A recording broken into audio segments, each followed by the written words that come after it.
So you've heard the song, The Little Drummer Boy, Pa-rum-pa-pum-pum. Yeah. Well, this is the real story, and I have it on very good authority. The little drummer boy was in love with drumming. It was his everything. It began before he was even born. If you had asked his mother, she would have told you, because before he was even born, he was in her belly. The little drummer boy heard his mother's heartbeat, and he fell in love with the pa-rum-pa-pum-pum, and he began to drum. Drumming, banging, tapping, thumping, drumming, banging, tapping, thumping, drumming, banging, tapping, thumping, drumming, banging, tapping, thumping. Like, that's all he knew. And so by the time he was born, his mother was very relieved. But his birth did not put an end to his rhythmic ways. No. He came out drumming and banging and tapping and thumping and drumming and banging and tapping and thumping. And he would drum on his mother's head and on his father's shoe and on the kitchen counter and all over the house. And when he got old enough, he began to beg his parents for a drum. And they thought, no, you don't need a drum because you're going to be a shepherd. And he was like, what?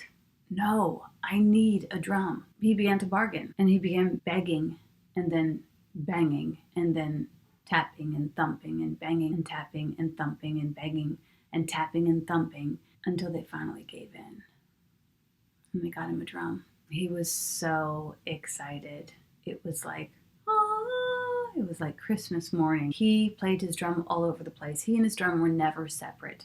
And he became known as the little drummer boy. So one day he gets wind of this information that there's going to be a birthday party for a king. And he's like, what? I could play at that party. If I could play at that party, that would be super cool to be able to play for a king, right? But the only information that he got about the party and how to find it was to follow a star. And so he asked his mom, and his mom said, well, maybe it's just symbolic. Maybe it's just that you have to follow your internal compass. The little drummer boy had no idea what she was talking about. Nevertheless, he set off on his journey. It was kind of hard to follow a star, an internal compass, a hunch, an intuition. In fact, he went on a very rough journey, up mountains, down valleys. And sometimes he was really scared, He was left alone in forests and in jungles, and whenever he felt afraid, he would just take out his drum, and he would drum a little bit, and it would remind him who he was and why he was there, and it helped him to stay the course. And finally, one day, he arrived at this manger. He was like, well, this can't be right. I mean, this is where the star led me, but a manger? I mean, what kind of king hosts a party in a manger? Like, this is the very type of folk that I was trying to avoid to begin with. Shepherds. Who needs them, he thought. But as he got a little bit closer, he saw that there were actually kings at the party. Like real, live, 100% organic, authentic kings. Like dressed in regal stuff with crowns and all. And when he saw the kings, he was like, oh, geez, wow, that's what a king looks like. And he looked down at his shabby clothes and he thought, maybe I'm not supposed to be here. And he watched the first king as he approached the baby, who apparently was the birthday boy. And he handed him a little pouch, and he heard the whole crowd say, myrrh. And the little drummer boy was like, what the heck is myrrh? And he said, I don't even know what myrrh is, so I probably am way out of my league. He took a step backwards, and he watched the next king approach, and he handed the baby and his mother a little satchel of frankincense, and he knew this because everybody around was like, frankincense, oh my gosh. And the little drummer boy was like, what the heck is frankincense? Like, not only am I not a king, but I don't have gifts that are worthy of a king, and frankincense and myrrh, and he took a step backwards. And then the third king approached the little baby, and he handed the little baby a satchel of gold. Now, everyone knows what gold was. And at this, the little drummer boy was like, okay, I'm out of here. I'm way out of my league. And he began to turn to go, but right before he did, he made eye contact with the Blessed Mother, who looked him square in the eye, smiled, and gave him the noble nod. Now, he had been in a lot of musical circles playing with other musicians, and he knew what the noble nod was. The noble nod was, it's your turn. Step up, buddy. Time to play. And in that noble nod, he remembered himself, because the Blessed Mother was like a visionary, like she could see. A visionary who's somebody who speaks the truth with no shame. And she was telling him the truth. You're here to play, so get to it.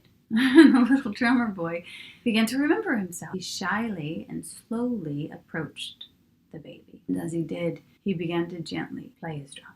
And as he began to play his drum, he began to remember, oh yeah, that's right, I'm pretty good at this. And he played a little louder and then a little louder. And then he had an intuition within him that just told him, hey, don't just play. Like, go ahead and play your best. Like, this is when you should really slay it. And he did. And he stepped away from his fear and he moved into this fire, this passion, and he began playing that drum like no one had ever played a drum before. And this fire within him, this passion within him, this joy within him grew so big that the little baby looked up at him in that beautiful drum and he smiled.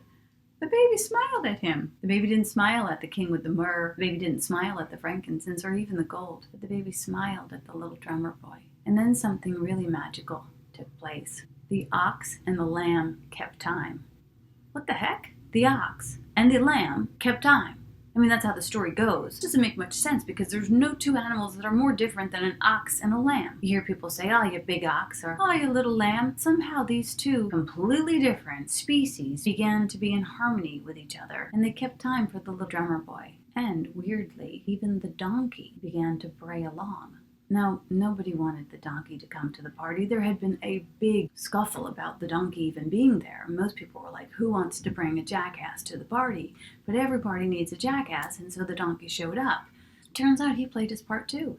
And besides, the baby was so beautiful that it couldn't be denied, not even the donkey. All in all, the baby had a stupendous birthday party. Everybody left feeling so much better about themselves. And the greatest part of it is that the baby grew up and he became this amazing teacher. And everybody who was at the party was like, oh yeah, I was there when he was first born. Like, that was a thing to say. The drummer boy even said it. I mean, it is kind of a cool thing to brag about, to be at the birth of Christ. And the baby became this amazing unconditional teacher who loved everyone equally and tried to teach everybody to love everyone equally. And he tried to tell people, like, let everybody come to your birthday party. It doesn't matter if they're gay or straight or rich or poor or big or small or ox or lamb or donkey. Everyone's invited. And the little drummer boy, well, he grew up too. Yeah, he became a great musician. He played all over the place with some of the biggest names, and you can still hear him today. If you put your hand on your heart, there's that pitter-patter. His drum, beating away. Bang, thump, tap, bang, thump, tap. Fearlessly living in all of us.